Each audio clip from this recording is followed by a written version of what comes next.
الحمد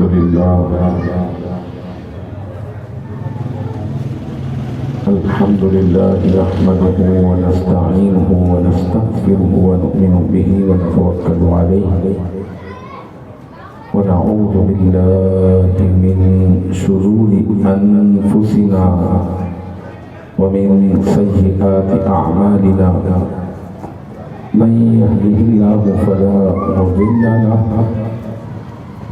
ومن يضلله فلا هادي له ونشهد أن لا إله إلا الله وحده لا شريك له ونشهد أن محمدا عبده ورسوله أما بعد فأعوذ بالله من الشيطان الرجيم بسم الله الرحمن الرحيم لن تنالوا البر حتى تنفقوا مما تحبون وما تنفقوا من شيء فإن الله به عليم صدق الله العظيم وصدق رسوله النبي الكريم ببركة إن الله وملائكته يصلون على النبي يا أيها الذين آمنوا صلوا عليه وسلموا تسليما صلى الله على النبي الأمي وآله وأصحابه صلى الله عليه وسلم صلاة وسلام عليك يا سيدي يا رحمة للعالمين. محترم مکرم سامعین کرام السلام علیکم ورحمۃ اللہ وبرکاتہ. الحمدللہ قرآن مجید فرقان حمید کی مشہور و معروف ایک آیہ مبارکہ تلاوت کرنے کا شرف حاصل ہوا.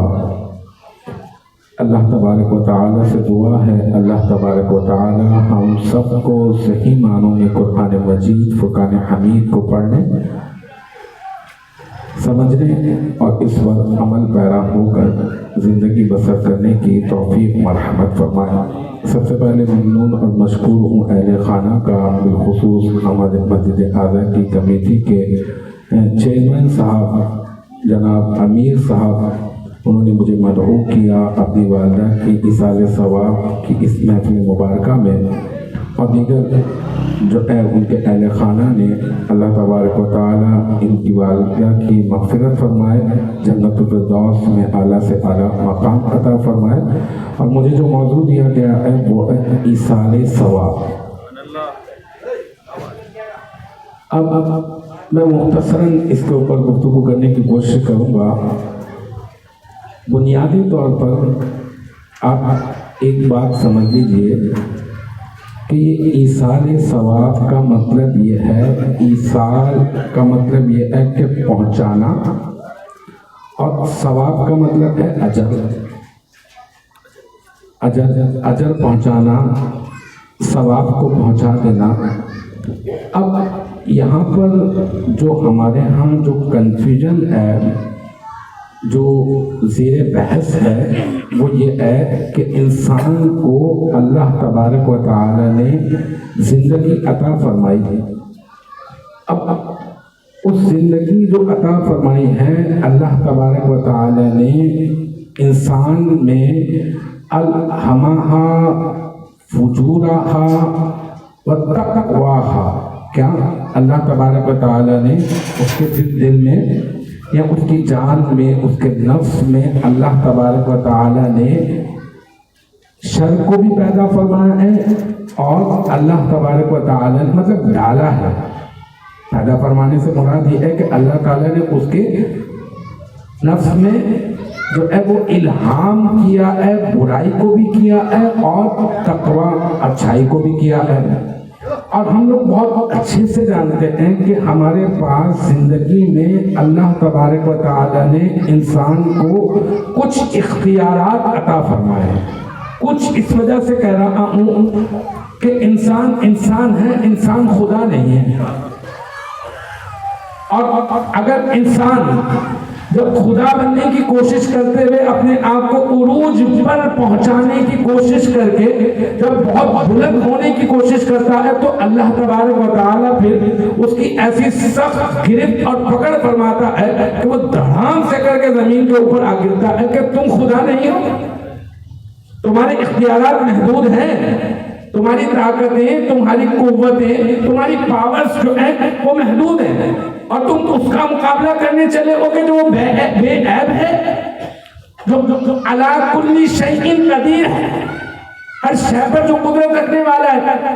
تو المختصر اللہ تبارک و تعالی نے انسان کو کچھ اختیارات عطا فرمائے ہیں اور کچھ اختیارات اللہ تبارک و تعالی نے نہیں عطا کی۔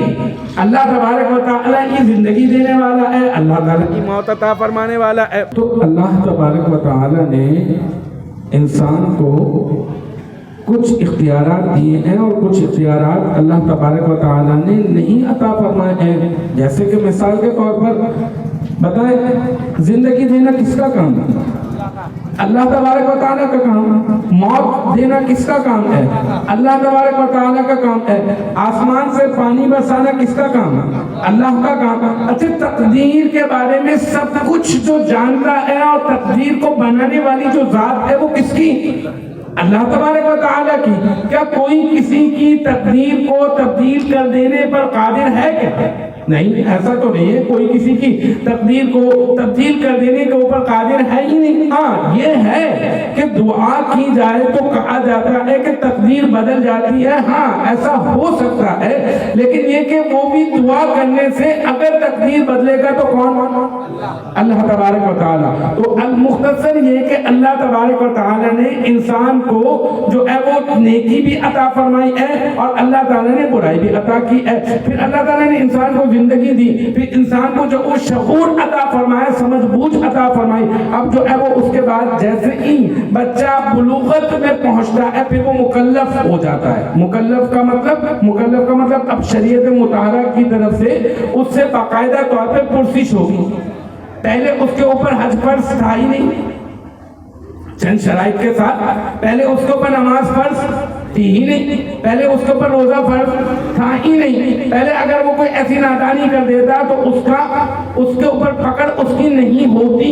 لیکن اب جب وہ بلوغت پر پہنچ گیا، عاقل مسلم اور جو ہے وہ بالغ ہو گیا، تو اب کیا؟ اب اس سے شریعت مطالعہ سوال کریں گی، نماز کا وقت ہو گیا ہے، نماز ہو رہی ہے، اذان ہو رہی ہے اور نماز پڑھی جا رہی ہے، تم اس وقت میں نماز کیوں نہیں پڑھ رہے؟ ایک نماز کے بارے میں باقاعدہ طور پر سوال کیا جائے گا اور ایک نعمت کے بارے میں بھی سوال کیا جائے گا۔ ان السمع والبصر والفؤاد کل اولئک کان عنہ مسئولا۔ یہ جو اللہ تبارک و تعالیٰ نے تمہیں سننے کے لیے کان عطا کیے نا، سوال کیا جائے گا۔ جو دیکھنے کے لیے آنکھ عطا کی ہے نا اللہ تبارک و تعالیٰ کی طرف سے، اس کے اوپر بھی تم سے سوال کیا جائے گا۔ تو اب یہاں پر جیسے ہی وہ بالغ ہوتا ہے اور بلوغت کے بعد سے اس کی زندگی تک، جب تک اس کی سانسیں چل رہی ہیں، اس کے اب ایک عمل کا حساب کتاب شروع ہو گیا۔ اب چلا گیا وہ دنیا سے، اب وہ دنیا سے چلا گیا۔ بعض لوگ تو اس طرح سے موت ہوتی ہے کہ ان کے جسم کے ٹکڑے ٹکڑے ہو جاتے ہیں۔ اچھا، بات بالکل صحیح سالم تو ہوتے، ہم قبرستان میں جا کے دفنا کر آتے ہیں، معلوم نہیں کہ کتنے دن تک ان کی جو ہے وہ ان کی میت جو ہے وہ بالکل صحیح سلامت رہے اور کب اسے قبر کے کیڑے جو ہے وہ کھا جائیں یا پھر یہ مٹی اس کو کھا جائے۔ یہ تو بہرحال طے ہے، ہمارے ساتھ کیا ہونے والا ہے ہمیں تو خود نہیں معلوم۔ یہاں پر تو ہم بڑے بڑے دعوے کہتے ہیں اور یہاں پر ہم اسٹیج کے اوپر آ کر بیٹھے ہمیں معلوم نہیں کہ کیا ہوگا۔ یہاں پر ہمیں ہار پہنائے جا رہے ہیں، یہاں پر جو ہے وہ ہمارے لیے جو ہے وہ تخت جو ہے وہ سجایا جا رہا ہے، یہاں آپ بیٹھے ہوئے ہم بات و نصیحت کر رہے ہیں، یہاں پر آپ ہمیں میری بات سن رہے ہیں پورے غور توجہ کے ساتھ، انعماد کے ساتھ، لیکن آخرکار کیا ہونے والا ہے اس سے کوئی بھی واقف نہیں ہے۔ ہاں، لیکن انسان کی زندگی میں جو کچھ بھی وہ کرتا ہے اس کا ذمہ دار وہ ہے۔ اب یہاں پر جو کنفیڈن ہے، یہ جو زندگی اللہ تعالیٰ نے عطا کی ہے، یہ ہے دارالعمل۔ کیا ہے؟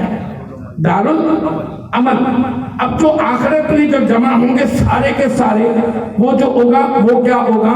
وہ ہے دارالجزا۔ کیا؟ دار مانے گھر، یہ عمل کا گھر ہے اور وہ جزا کا گھر ہے۔ اب یہاں پر آپ نے عمل کرنے ہیں، اب جب عمل کے گھر میں عمل کیے جائیں گے، عمل کے گھر میں جبکہ جزا بھی مل جاتی ہے، عمل کے گھر میں جبکہ جزا بھی مل جاتی ہے، لیکن اس عمل کے گھر میں جب تک انسان کی زندگی ہے جب تک عمل کر سکتا ہے، جیسے ایک انسان کی زندگی ختم ہوئی اب وہ عمل نہیں کر سکتا، اپنی مرضی سے ہاتھ نہیں ہلا سکتا، مرضی کیا اس کا دماغ چلے گا تو پھر مرضی ہوگی، اس کا دل کام کرے گا تو مرضی ہوگی، اس کی آنکھیں کام کریں گی، اس کے کان کام کریں گے، اس کے ہاتھ، اس کے پاؤں، اس کی زبان کام کریں گے تو مرضی ہوگی نا، وہ تو ختم ہے نا۔ روح تو کف کنسری سے پرواز کر کے چلی گئی، اور انسان جو ہے وہ روح اور جو ہے وہ جسم کا دونوں کا جو ہے وہ مجموعہ ہے۔ اب انسان چلا گیا، دنیا سے چلا گیا، اور وہ آخرت میں اب اس کا حساب کتاب ہوگا۔ اب جو شخص دنیا سے جا چکا ہے، اختلاف اس میں ہے کہ وہ علامہ اقبال نے کہا نا، عمل سے بنتی ہے دنیا، دوزخ بھی اور جہنم بھی، یہ خاکی اپنی فطرت میں نہ نوری ہے نہ ناری ہے۔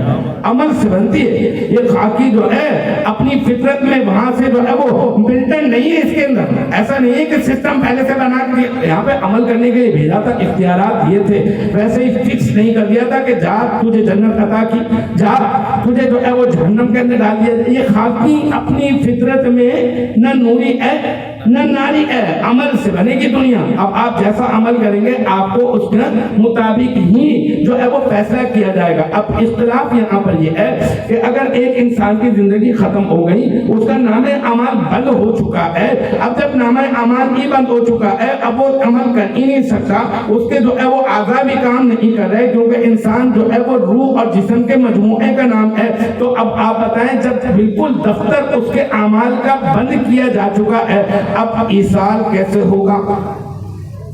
اب ثواب کا ایصال یعنی ثواب کو ہم پہنچائیں گے کیسے؟ تو اختلاف یہ ہے، اور لاجک اس کے اندر یہی پیش کی جاتی ہے کہ بھائی جب انسان چلا گیا اب اس کا دفتر جو ہے وہ اعمال نامہ جو ہے وہ بند ہو گیا، اب کوئی ایسا سسٹم نہیں ہے کہ اب اس کے نامہ اعمال کے اندر جو ہے وہ اب جو ہے وہ کوئی عمل کرے، کوئی اور عمل کرے اور نیکی جو ہے وہ اس کے نامہ اعمال میں پہنچا دے۔ کوئی ایسا نہیں ہے کہ میرے پاس جو ہے نا وہ ایزی پیسہ کا ایک اکاؤنٹ ہے اور میرے پاس یہاں پہ میں اپنے دوست کو 100 روپے دینا چاہتا ہوں، یہ میرا ایک بینک اکاؤنٹ ہے اور میں جو ہے وہ اس کے اندر جو ہے وہ اکاؤنٹ میں مال ٹرانسفر کرنا چاہتا ہوں تو ٹرانسفر کر دوں۔ ایسا سسٹم بعض کے نہیں ہے۔ ہم یہ کہتے ہیں کہ یہاں پر اکاؤنٹ تو ٹرانسفر کر رہے ہو اور ایزی لوڈ بھی ہو رہا ہے اور پیسے بھی ٹرانسفر ہو رہے ہیں، بالکل جس طرح سے یہ ایزی پیسہ ہو کر ایک اکاؤنٹ سے دوسرے اکاؤنٹ کے اندر جو ہے وہ جس طرح سے مال اور رقم جو ہے وہ ٹرانسفر ہو سکتی ہے، بالکل اسی طرح سے ہمارا عقیدہ ہے۔ ہم نہیں کہہ رہے کہ ہم کر رہے ہیں، ہم نہیں کر رہے، بلکہ یہ جو ایک شخص نیکی کرتا ہے اور اپنے کسی مرحوم کو جو ایصال ثواب کرتا ہے، جو ثواب پہنچاتا ہے، وہ ثواب میں نہیں پہنچاتا، وہ ثواب آپ نہیں پہنچاتے، بلکہ اس ثواب کو پہنچانے کی اللہ سے دعا کرتے ہیں، یا اللہ ہم نے یہ نیک عمل کیا ہے، اے اللہ تو اس نیک عمل کو اس بڑا شخص جو مرحوم ہے اس دنیا سے جا چکا ہے، اے اللہ اس کے نام اعمال میں بھی اس کا اجر داخل فرما دے۔ تو پھر اللہ بتائیں اللہ قادر ہے یا نہیں؟ قادر ہے نا، وہ تو سبحان ہے، پاک ہے۔ میں کہوں ایک شخص جو ہے وہ بہت دیر تک کام کر سکتا ہے، کتنی دیر تک؟ 2 دن 3 دن 4 دن 5 دن 6 دن 10 دن 20 دن 1 مہینہ 1 سال تک تھک گیا۔ ایک شخص بغیر کھائے کام کر سکتا ہے، اب اس کو بھوک لگے گی تو بھوک لگنا ایک عیب ہے، عیب، اور تھکنا ایک عیب ہے، نیند آ جانا ایک عیب ہے، لیکن اللہ تبارک و تعالیٰ کو نیند نہیں آتی، اللہ تبارک و تعالیٰ تھکتا نہیں، اللہ تبارک و تعالیٰ کو بھوک نہیں لگتی۔ تو بس اللہ تبارک و تعالیٰ جب بندہ صدقے دل سے اپنے کسی مرحوم کو ایصال ثواب کرتا ہے تو اللہ تبارک و تعالیٰ واقعتاً اس کے نامہ اعمال میں نیکی کا جو ہے وہ اجر اور ثواب جو ہے وہ داخل فرما دیتا ہے۔ اب آپ کہیں گے بھائی ایسے فضول بات کر دی آپ نے، کوئی دلیل ہے آپ کے پاس اس کی یا پھر نہیں ہے؟ ہاں بالکل دلیل ہے، دلیل ہے اس کی، اور اسی وجہ سے تو بغیر دلیل کی تو بات ہو نہیں سکتی کہ کوئی قیاس آرائی تھوڑی کہ مطلب ہم جو ہے وہ نصوص سے ثابت کرتے ہیں کسی چیز کو، جو ہے وہ شرعی دلیل سے ثابت کرتے ہیں، یہ تھوڑی کہ میں نے کہہ دیا اور آپ نے یقین کر دیا، نہیں، بلکہ میں آپ کو باقاعدہ طور پر آپ کو میں اس کا قائل کروں گا کس طرح سے، احادیث مبارکہ کے توسط سے انشاءاللہ تعالی۔ آقا کریم علیہ الصلوۃ والسلام کے پاس ایک شخص آیا اور حضرت عائشہ صدیقہ رضی اللہ تعالی عنہا جو ہے ان سے روایت ہے، وہ فرماتی ہیں کہ ایک شخص بارگاہ رسالت میں آیا اور آ کر کہنے لگا، یا رسول اللہ صلی اللہ علیہ وآلہ وسلم، میری والدہ اچانک فوت ہو گئی، اچانک سب لوگ کے جو ہے وہ موت آ گئی، روح گھر سے انسری سے پرواز کر کے انتقال کر گئی ہیں، مجھے لگ رہا تھا کہ وہ کچھ بات کرنا چاہتی ہیں، لیکن مجھے یہ بھی لگ رہا ہے کہ اگر وہ بات کرتی، کیا یہ حدیث کے الفاظ ہیں، حدیث کے الفاظ، مجھے لگ رہا ہے کہ اگر وہ بات کرتی تو یقیناً مجھے صدقہ کرنے کا کہتی، کیا اگر وہ بات کرتی تو مجھے صدقہ کرنے کا کہتی، تو میں آپ سے یہ پوچھنا چاہتا ہوں، عرض گزار ہوں آپ کی خدمت اقدس میں کہ آپ مجھے یہ ارشاد فرما دیجئے کہ کیا اگر میں اپنی والدہ، کیونکہ وہ تو اس دنیا سے جو ہے وہ جا چکی ہیں، کیا اگر اب میں اپنی والدہ کی طرف سے صدقہ کروں تو کیا اللہ تبارک و تعالیٰ اس صدقے کا اجر میری والدہ کو عطا فرمائے گا یا نہیں عطا فرمائے گا؟ تو اللہ کے حبیب صلی اللہ علیہ وسلم نے ارشاد فرمایا، ہاں ہاں، اللہ تبارک و تعالیٰ اس صدقے کا اجر تمہاری والدہ کو ضرور عطا فرمائے گا۔ یہ ایک حدیث سے مبارکہ۔ پھر ایک اور حدیث سے مبارکہ اسی طرح کی، حضرت عبداللہ ابن عباس رضی اللہ تعالیٰ عنہ فرماتے ہیں، حضرت سعد بن عبادہ رضی اللہ تعالیٰ عنہ کی والدہ جو ہے وہ انتقال کر گئی، اور اس وقت میں جس وقت انتقال کیا اس وقت میں وہ وہاں موجود نہیں تھے، تو اب وہ کہنے لگے کہ جب آئے بعد میں کہیں گئے ہوں گے یقیناً، یا جہاد پر بھی جاتے تھے یا سفر پر بھی جاتے تھے یا تبلیغ پر بھی جایا کرتے تھے، تبلیغی دورے بھی ہوا کرتے تھے، تو کہیں گئے ہوئے تھے۔ حضرت سعد بن عبادہ رضی اللہ تعالیٰ عنہ، ان کی والدہ انتقال کر کے تھے نہیں وہاں پہ، جب آئے تو آقا کریم علیہ الصلوۃ والسلام کی خدمت میں آ کر عرض کیا کہ یا رسول اللہ صلی اللہ علیہ وسلم، میں یہاں تھا نہیں، میری والدہ کا انتقال ہو گیا اور اب میں ان کی طرف سے نیکی کرنا چاہتا ہوں، کوئی نیک عمل کرنا چاہتا ہوں ان کی طرف سے، ان کے نام اعمال میں جو ہے نا وہ ثواب جو ہے وہ اس کا داخل ہو جائے، میں چاہتا ہوں ان کی نیکیاں بڑھ جائیں، ان کا اجر جو ہے وہ بڑھ جائے۔ تو کیا ایسا ممکن ہے؟ اللہ کے حبیب صلی اللہ علیہ وسلم نے پھر فرمایا کہ ہاں، اگر تم اپنی والدہ کی طرف سے کوئی نیک عمل کرو گے تو اللہ تبارک و تعالیٰ اس کا ثواب ضرور تمہاری والدہ کو عطا فرمائے گا۔ اس کے بعد پتہ حضرت سعد بن عبادہ کا جذبہ تھا، فوراً سے کھڑے ہوئے کہنے لگے، پھر رب کعبہ کی قسم، یا رسول اللہ صلی اللہ علیہ وسلم، بس اب بھی یہ مخزاف نامی بات اپنی والدہ کی طرف سے صدقہ کرتا ہوں، اب میں یہ مخزاف نامی بات پورا کا پورا یہ اپنی والدہ کی طرف، یہ صحابہ کرام کا جذبہ تھا۔ میں آپ کو بتاؤں وہاں پر اس طرح سے نہیں تھا کہ آپ جو ہے وہ گننا شروع کر دیں، وہ کہا نا قرآن نے کہ الذی جمع مالا وعددا، گن گن کے رکھتا ہے، گن گن کر مال کو گن گن کے رکھتا ہے۔ وہاں پر ایسا تھا کہ آئے بات ہو، بات کی جائے اور ترغیب دلائی جائے اور آقا کریم علیہ السلام کہہ دیں، اور بس صحابہ کرام اپنی جان قربان کر دینے کے لیے تیار ہوتے تھے۔ اور یہاں تک کہ حضرت ابوبکر صدیق رضی اللہ تعالیٰ عنہ کی مثال مشہور و معروف کہ آپ نے اپنے گھر کا پورا سامان اللہ کے حبیب کی خدمت میں لا کر جو ہے وہ پیش کر دیا تھا۔ اسی طرح سے اور حضرت ابو ذر غفاری رضی اللہ تعالیٰ عنہ، انہوں نے ایک باغ عطا کیا تھا۔ اسی طرح سے حضرت عمر فاروق رضی اللہ تعالیٰ عنہ، وہ اپنے گھر کا آدھا سامان لے کر آ گئے تھے، اور عالم یہ تھا کہنا کہ وَلَنَبْلُوَنَّكُمْ بِشَيْءٍ مِنَ الْخَوْفِ وَالْجُوعِ وَنَقْصٍ مِنَ الْأَمْوَالِ وَالْأَنفُسِ وَالثَّمَرَاتِ، ہم تمہیں ضرور آزمائیں گے۔ اللہ اکبر، اللہ اکبر۔ یہ آزمائش کا لفظ بہت سخت ہے، بہت سخت۔ جب کوئی کہتا ہے نا کہ یہ آزمائش ہے تو میں کہتا ہوں آزمائش مطلب میں اپنے لیے کہتا ہوں کسر نفسی کے طور پر کہ یہ آزمائش کسر نفسی کہہ لیں کہ حقیقتاً یہی بات ہے کہ میں کہتا ہوں آزمائش تو حقیقتاً نیک بندوں کی ہوتی ہے. ہمارے تو گناہوں کا وبال ہو سکتا ہے, ہماری تو عبادت اس کی شایان شان ہے نہیں نا, ہمارے تو سجدے ایسے ہیں ہی نہیں, ہماری ذات کے اندر تو اتنے عیوب ہیں, اس کے باوجود اللہ نے ہمارے عیبوں پہ پردہ ڈال کر اللہ نے اپنی بارگاہ کے اندر ہمیں سجدہ کرنے کی توفیق مرحمت عطا فرمائی ہوئی ہے.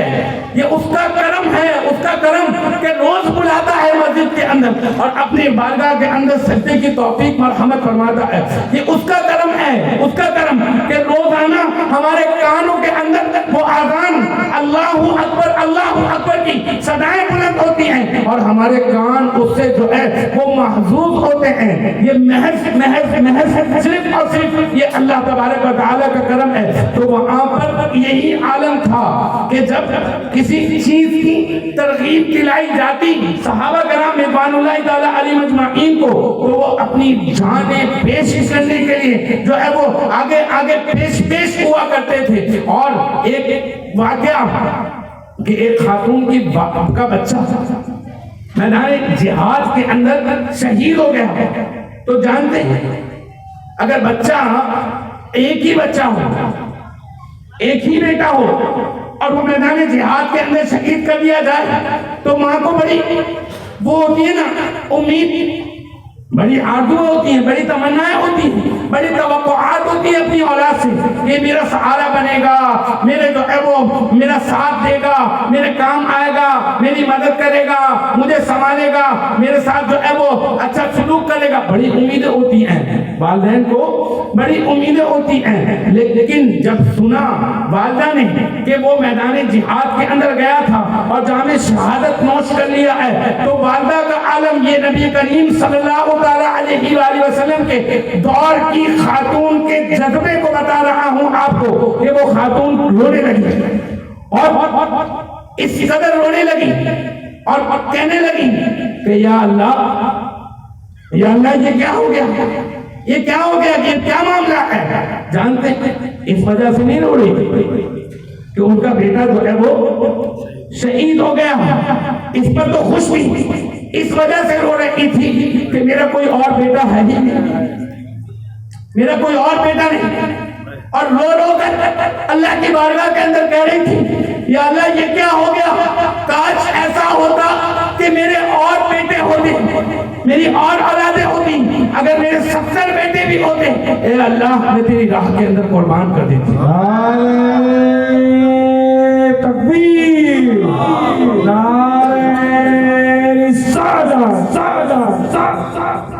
تو صحابہ کرام کا جذبہ اس طرح تھا کہ اللہ کے حبیب صلی اللہ علیہ وسلم نے ادھر ترغیب دلائی اور ادھر صحابی نے کہا کہ یا رسول اللہ صلی اللہ علیہ وسلم یہ باغ میں اپنی والدہ کی طرف سے جو ہے وہ صدقہ کرتا. اسی طرح سے اسی طریق سے ایک اور حدیث مبارکہ, اور وہ آقا کریم علیہ السلام سے پوچھا, وہی حضرت سعد نے ہی پوچھا کہ یا رسول اللہ صلی اللہ علیہ وسلم, یہ دوسری حدیث مبارکہ کہ کون سا صدقہ زیادہ افضل ہے, کون سا صدقہ زیادہ افضل ہے.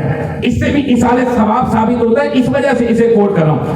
حضرت سعد نے پوچھا یا رسول اللہ صلی اللہ علیہ وسلم کون سا صدقہ زیادہ افضل ہے. اللہ کے حبیب صلی اللہ علیہ وآلہ وسلم نے ارشاد فرمایا کہ پانی, مطلب پانی پلانا, پانی کا انتظام کر دینا. بس اسی وقت حضرت سعد نے کہا کہ کنواں کھدوایا اور اس کنویں کے اوپر باقاعدہ سے لکھوا دیا اور اس کے اوپر یہ الفاظ لکھائے لی امی سعد.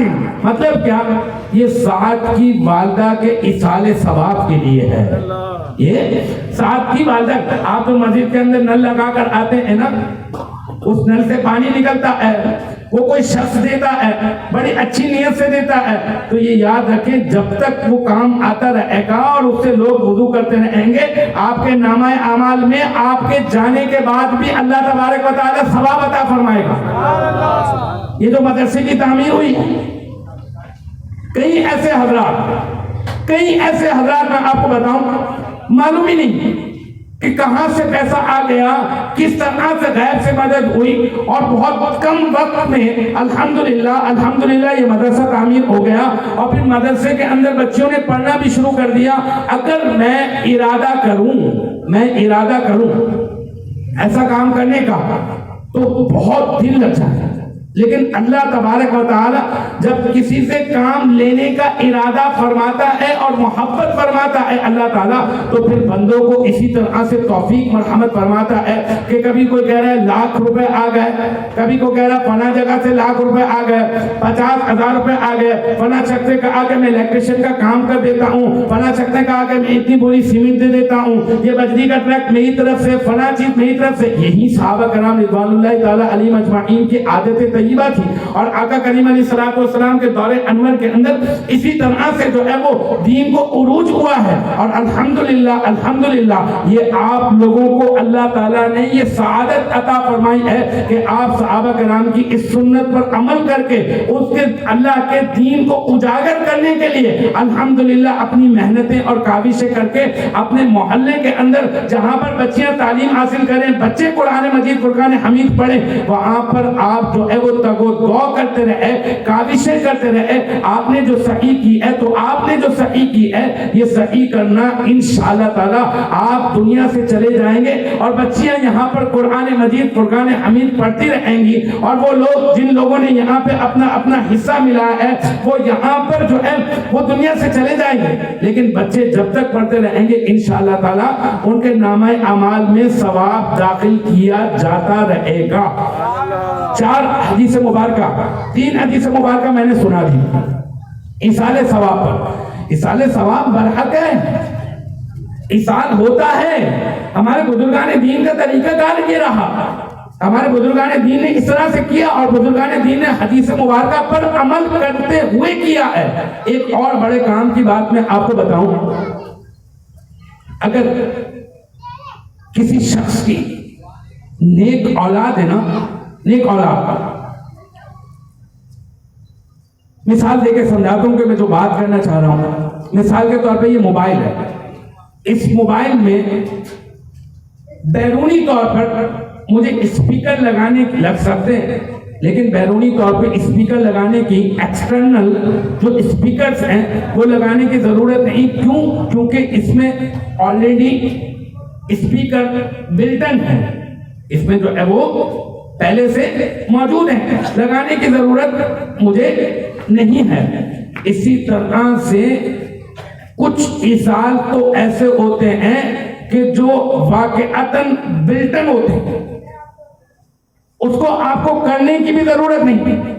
آپ دعا کریں یا اللہ میری والدہ کو اس فلاں نیکی کا ثواب عطا فرما دے، ایک تو آپ کہہ رہے ہیں اس طرح سے ثواب پہنچ رہا ہے، اور ایک وہ ثواب ہے کہ آپ کہہ نہیں رہے بلکہ آپ کر رہے ہیں، لیکن آپ اپنی والدہ کی اولاد ہیں، اور آپ کی والدہ نے آپ کی جو ہے وہ پیدائش اس آپ کی والدہ کی توسط سے جو ہے ہوئی ہے، لہذا آپ جو بھی نیک عمل کریں گے اس کا ثواب آپ کے والدین کو خود بخود پہنچتا رہے گا، خود بخود۔ آپ نماز پڑھیں، آپ روزہ رکھیں، آپ زکات دیں، حج کریں، آپ تبلیغ کریں، آپ مدرسے بنائیں، آپ صدقہ کر دیں، خیرات کر دیں، آپ لوگوں کو کھانا کھلا دیں، آپ یتامہ مساکین کی مدد کر دیں، آپ ریاضت و مجاہدت و تقویٰ اور پرہیزگاری کو اپنائیں اور اختیار کریں، آپ کے والدین کو اس کا ثواب آپ دعا نہیں کر رہے، آپ دعا نہیں کر رہے، لیکن آپ جو بھی نیکی کر رہے ہیں آٹومیٹکلی طور پر اس کا ثواب آپ کے والدین کے، میرا اور آپ کا اختیار اس پر نہیں۔ اللہ تبارک و تعالیٰ کسی کے بھی دل کی حالت کو بدلنا چاہتا ہے نا، تو اللہ تبارک و تعالیٰ اس بندے کی دل کی حالت کو تبدیل فرما دیتا ہے۔ آپ نشے کے عادی تھے، آپ کی ایک بچی فوت ہو گئی تھی، اور 15ویں شعبان کو آپ نے خواب میں دیکھا، حضرت مالک بن دینار رحمت اللہ علیہ خواب میں دیکھا کہ ایک اژدہا آپ کے پیچھے بہت تیزی سے رہتا ہوا آ رہا ہے، آپ آگے بھاگتے جا رہے ہیں، آپ کی اسپیڈ تیز ہوتی جا رہی ہے اور وہ اژدھا کی بھی اسپیڈ جو ہے وہ آپ کے پیچھے تیز ہوتی جا رہی ہے. آپ خوف کے عالم میں بھاگتے چلے جا رہے ہیں، بھاگتے چلے جا رہے ہیں، بھاگتے چلے جا رہے ہیں. آگے جا کے آپ کو ایک شخص ملتا ہے، آپ اس شخص سے مدد مانگتے، کہتے ہیں مجھے بچاؤ، مجھے بچاؤ، خدا کے واسطے مجھے بچاؤ. وہ شخص کہتا ہے کہ میرے میں اتنی طاقت نہیں، تم جاؤ، آگے جاؤ، کوئی اور نہ سہارا تلاش کرو، جلدی جلدی تیز تیز بھاگو. حضرت مالک بن دینار اور تیز بھاگتے ہیں اور کسی کے جو ہے وہ متلاشی ہوتے ہیں کہ کوئی ان کی مدد کرے. آگے پتہ ہے کیا ملتا ہے انہیں؟ آگے ایک شامیانہ سا نظر آتا ہے، ایک سائمہ، ایک کنار اور ٹینٹ جو ہے وہ ایک تمبو جو ہے وہ ایک شیڈ سایہ نما ایک چیز نظر آتی ہے اور وہاں پہ چند بچے موجود ہوتے ہیں، چھوٹے چھوٹے چند معصوم بچے موجود ہوتے ہیں اور ان بچوں میں اور بچے اور بچیاں مکس ہوتی ہیں اور بچوں اور بچیوں میں ان کی اپنی وہ جو فوت شدہ بچی ہے وہ بھی موجود ہوتی ہے، فوت شدہ بچی موجود ہوتی ہے. اور وہ سارے کے سارے بچے اور بچیاں پیچھے سے ایک غیب سے آواز آتی ہے کہ اس جو ہے وہ دنیا سے نا امید شخص کو یا پھر اللہ کی رحمت سے نا امید شخص کو دشمن کے نرگے میں پھنسنے سے پہلے بچا لو جلدی سے. وہ بچیاں کہتی ہیں، بچے کہتے ہیں جلدی سے بچا لو. اور وہ سارے بچے بچیاں کھینچ کر وہ سائبان کی طرف لے کر آتے ہیں اور بچ جاتے ہیں اور وہ پھر اژدھے کو مارتے ہیں. ایک بچی اٹھتی ہے اور مارتی ہے اور وہ چلا جاتا ہے. اور پھر اس کے بعد ایک بچی جو ان کی اپنی بیٹی ہوتی ہے وہ آ کر جو ہے ان کی گود میں آ کر بیٹھ جاتی ہے. فوت شدہ بچی، کیا فوت شدہ بچی دنیا سے جا چکی ہے. نامہ اعمال ہم کہہ رہے ہیں کہ بند ہو گئے، نہیں، یہ فوت شدہ لوگ وہاں پر جا کر خاص طور پر ان کا ہم کہتے کیا وصال ہو گیا. کیا کہتے ہیں؟ وصال ہو گیا. اور کچھ لوگوں کا حقیقتاً وصال ہو جاتا ہے، کچھ لوگوں کا انتقال ہوتا ہے، منتقل ہوتے ہیں. وصال کا مطلب ملنا، اور ملنے سے مراد وہ اللہ کی رحمت سے جا ملتا ہے.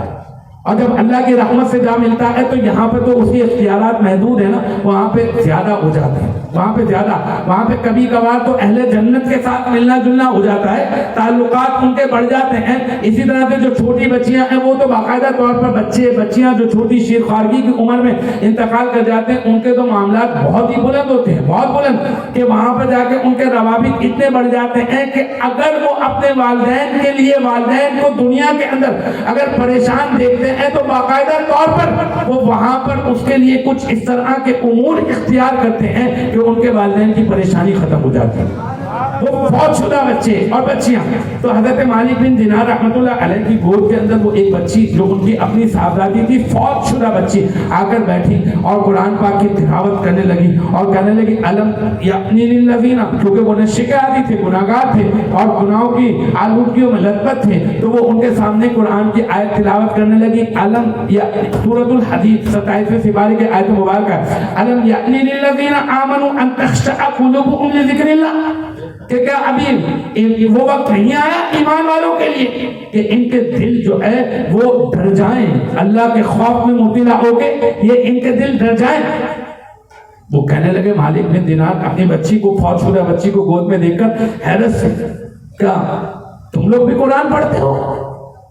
کیا تم لوگ بھی قرآن پڑھتے ہو؟ کہا ہاں، ہم لوگ زندہ لوگوں سے اچھا قرآن جانتے ہیں، زندہ لوگوں سے اچھا. اور پھر کہا تم یہاں پہ کیا کرو؟ یہ سارے کے سارے بچے یہاں پہ جمع ہو کے کیا کرو؟ ہم اپنے والدین کا انتظار کر رہے ہیں، انہیں جنت میں لے کے جائیں گے. فوت شدہ لوگ، وہ بچے بچیاں جنت میں لے. کہا وہ جو شخص تھا، وہ جو اجرا تھا وہ کیا تھا؟ وہ آپ کا برا عمل تھا. کہا وہ جو شخص جس سے میں نے مدد مانگی تھی، کہا وہ نیک عمل تھا، کمزور ہو چکا تھا، آپ کی مدد نہیں کر سکتا تھا، آپ کی مدد نہیں. تو آپ کی فوراً آنکھ کھلی اور پھر آپ نے توبہ کی اور پھر توبہ کر کے آپ اس مقام اور مرتبے پر فائز ہوئے ہیں کہ آج ہم آپ مالک بن دینار رحمت اللہ علیہ کو ایک بہترین صوفی اور بزرگ جو ہے وہ مانتے ہیں. اور باقاعدہ طور پر آپ مجاہدے اور تقوی اور پرہیزگاری کی ان منازل کو آپ نے طے کیا. آخری بات کر کے ختم کرتا ہوں اس ایصال ثواب کے موضوع کو. ویسے تو ہم بہت ساری باتیں کر سکتے ہیں اور الحمدللہ میں کہتا ہوں آپ نماز پڑھیں، روزانہ آپ نماز پڑھیں. آپ یہ جو روزانہ نماز پڑھتے ہیں نا، یہ جو آپ کہتے ہیں نا ربنا اغفر لی ولوالدی ولمن دخل بیتی، ہے نا، یہ جو کہہ رہے ہوتے ہیں آپ وللمؤمنین یوم یقوم الحساب، یہ آپ روزانہ اپنے والدین کے لیے مغفرت کی دعا تو کر رہے ہوتے ہیں، ہے نا. آپ نماز پڑھنا شروع کر دیں. آپ بے نمازی نہ رہیں، آپ نماز پڑھیں گے، آپ اپنے والدین کے لیے مغفرت کے لیے دعا کرتے رہیں گے. آپ کو ضروری نہیں کہ آپ اہتمام کریں، آپ اہتمام ضروری نہیں. ہاں اگر آپ اہتمام کر رہے ہیں باقاعدہ طور پہ فاتحہ خوانی کا، تو پھر نور علی نور، بہت اچھی بات ہے، بہت ہی اچھی بات. لیکن اگر آپ اہتمام نہیں بھی کر سکتے، آپ اپنی والدین کے لیے اگر ایصال ثواب بھی کرنا چاہتے ہیں اور چاہتے ہیں کہ آپ کے نیک اعمال کا اجر ان کے نامہ اعمال میں داخل کر دیا جائے، نماز پڑھیں. نماز میں روزانہ جو والدین کے لیے دعا کرتے ہیں وہ بھی ان کے نامہ اعمال میں نیکیوں کا انشاءاللہ تعالی اجر کا اور بڑھوتری کا جو ہے وہ سبب بنے گا انشاءاللہ تعالی. حضرت مالک بن دینار رحمۃ اللہ علیہ کا ایک اور واقعہ، آپ قبرستان کی طرف گئے، جمعے کی شب تھی، اور آپ جو ہے وہاں پر آپ نے ایک زبردست قسم کا نور دیکھا، اور قبروں سے امڑتا ہوا ایک نور دیکھا، اور پھر ایک عالم غیب سے ایک صدا آئی، عالم غیب سے، اور کہا کہ یہ اللہ تبارک و تعالی نے ان قبر والوں کے لیے تحفہ بھیجا ہے. اور تحفہ بھیجا ہے. آپ نے اس شخص کو، وہ جو تھا، جو ایک آواز تھی یا پھر وہ ایک کریکٹر تھا، آپ نے اس سے کلام کرنا شروع کر دیا اور کہا کہ خدا کے واسطے مجھے بتاؤ کہ کیا بات ہے، کیا ماجرا ہے، کیا بھیجا ہے، کس نے بھیجا ہے اور کیوں بھیجا ہے. کہا یہاں پر رات میں ایک شخص نے قیام کیا تھا اور 2 رکعت اللہ کے حضور نفل ادا کیے تھے. 2 رکعت، پہلی رکعت میں سورۃ الکافرون پڑھی تھی اور دوسری رکعت میں سورہ اخلاص پڑھی تھی، اور پھر دونوں ہاتھ اٹھا کر دعا کی تھی کہ یا اللہ میں اس کا ثواب ان پوری کی پوری یہاں کے اہل قبرستان کو، سب کی جتنے بھی یہ قبر میں مدفون ہیں، ان سب کو اس کا ثواب، بلکہ پوری امت مسلمہ کو اس کا ثواب پیش کرتا ہوں. یا اللہ تو قبول فرما لے. تو بس اللہ تبارک و تعالی نے ان کے لیے بخشش اور رحمت کا تحفہ بھیجا ہے. یہ نور کی شکل میں اللہ تعالیٰ نے اس 2 رکعت، صرف 2 رکعت نفل ادا کرنے کے سبب اللہ تعالیٰ نے ان قبر والوں کی بخشش اور مغفرت کر دی. کہتے ہیں کہ حافظ قرآن اگر قبرستان سے گزر جائے نا، قبرستان سے گزر جائے، تو کہتے ہیں کہ مردوں کی بخشش اور مغفرت ہو جاتی ہے، بخشش اور مغفرت ہو جاتی ہے. اور وہ متمنی رہتے ہیں کہ کوئی نیک شخص گزرے، کوئی نیک شخص یہاں سے گزرے، کوئی اللہ والے یہاں سے گزرے. اس وقت سے حضرت مالک بن دینار رحمۃ اللہ علیہ نے اپنا معمول بنا لیا تھا کہ ہر جمعرات کو 2 رکعت نفل اس نیت سے ادا کرتے تھے، اس نیت سے ادا کرتے تھے. سورۃ الکافرون پہلی رکعت میں اور سورۃ الاخلاص دوسری رکعت میں پڑھ کر اصرار کرتے تھے اور کہتے تھے کہ یا اللہ اس کا ثواب میں پوری کی پوری امت مسلمہ کو اصرار کرتا ہوں، بھیجتا ہوں. بس اجر یہ تھا اور تحفہ یہ تھا کہ ایک دن حضرت مالک بن دینار رحمۃ اللہ علیہ کے خواب میں نبی کریم صلی اللہ علیہ وسلم خود تشریف لے آئے اور کہا کہ تم جس طرح سے میری اس امت کے لیے، میں جس طرح سے یہ پوری امت کے لیے تم ثواب بھیجتے ہو، اسی طرح سے اللہ تعالیٰ تمہیں بھی ثواب عطا فرماتا ہے. تو آپ کیا کریں؟ ایصال ثواب آپ کریں اور نیکیوں کا اجر آپ کو بھی ملے گا اور ان کو بھی ملے گا. آپ زندہ کو بھی ایصال کر سکتے ہیں، آپ کسی زندہ شخص کو بھی آپ ثواب جو ہے وہ شیئر کر سکتے ہیں. اور یہ کہ آپ بہت سارے لوگوں کو اور کئی سارے جو ہے مرحومین کو آپ ایک ہی عبادت کا ثواب پہنچا سکتے ہیں. لیکن ایک دو ہدایات یاد رکھیے گا. پہلی ہدایت یہ کہ دیکھیں نفل نفل ہے اور فرض فرض ہے.